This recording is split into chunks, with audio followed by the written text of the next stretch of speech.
Hi, welcome back. I enjoyed reading all of your papers that you submitted for your signature assignment part 1. You each have brought really real problems to the forefront that I look forward to seeing how you solve as part of your part 2 assignment. I really want to challenge each of you to work on your writing skills. As leaders, writing skills are very important, and we will be judged on how we write in the workplace. Last week I had the opportunity to visit a company called Platform in Kansas City. We work with them. It's a major marketing company, about 500 employees. They recently just went through an acquisition, and I was able to interview one of the account managers about the process of the acquisition and the effect it had on the employees. This fits perfectly into what we've been studying about organizational change and also mergers and acquisitions. So hi, I'm with Carrie here from Platform. Why don't you introduce yourself? Yeah, absolutely. I'm Carrie Priddle. I'm an account manager at Platform, which is an advertising agency in Kansas City. So great. And you specialize in education? Yes.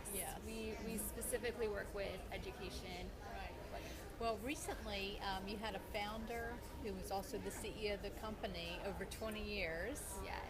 And he left recently, and a venture capital firm came in and invested in your company, and they brought in a new CEO.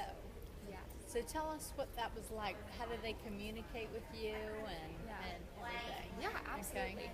So I like the way that they transitioned it in that it was very transparent. We had an all-company meeting where Michael Platt, really graciously passed on the baton to our new CEO, Steve Byring, where he then, did kind of a welcome or introduction of himself and how excited he was to join the company, and alluded to the changes that were going to be made, but ultimately didn't give too much away. He kind of did more of a teaser. Right. And then we had an all-company quarterly meeting where we spent a whole afternoon at a movie theater because it was the only place large enough to house everyone. So we had this giant PowerPoint where he talked through his vision for the company and really tried to get everyone on board before making changes to the organization. Right.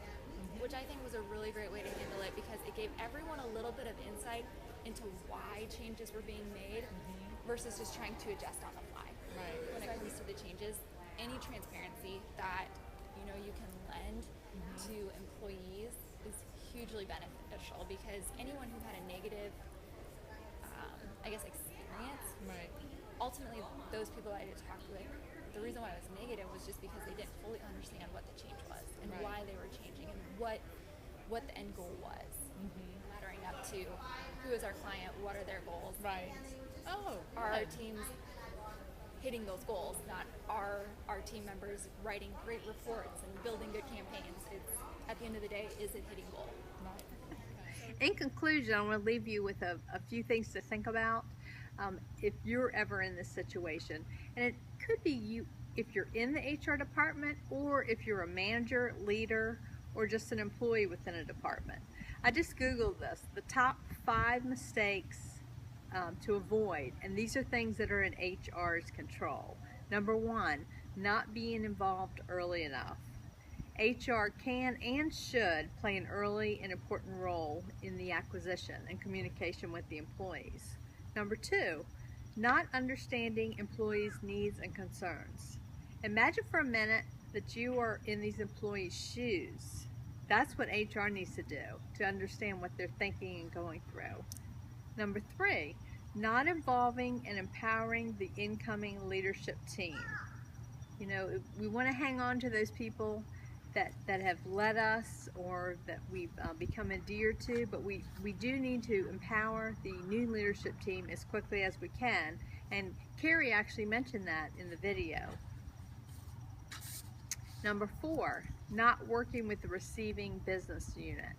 As HR professionals, you need to understand both the receiving business and the acquired company well in order to create a successful integration plan. This goes along with what we learned in week 1, clear line of sight toward the customer. Has the customer changed because of this acquisition? These are questions you're going to want to answer quickly during a merger or acquisition. And then number 5, things to avoid. Underestimating the time and the work that acquisitions and integrations require. Acquisition work is a full-time job. And to be effective and successful, you need fully dedicated resources that are going to work with all the units and provide the communication that's necessary. Okay. Have a great week. What's your name? Who's your daddy? He rich. Is he rich like me? Has he take us anytime to show you what you need to live? Tell it to me slowly.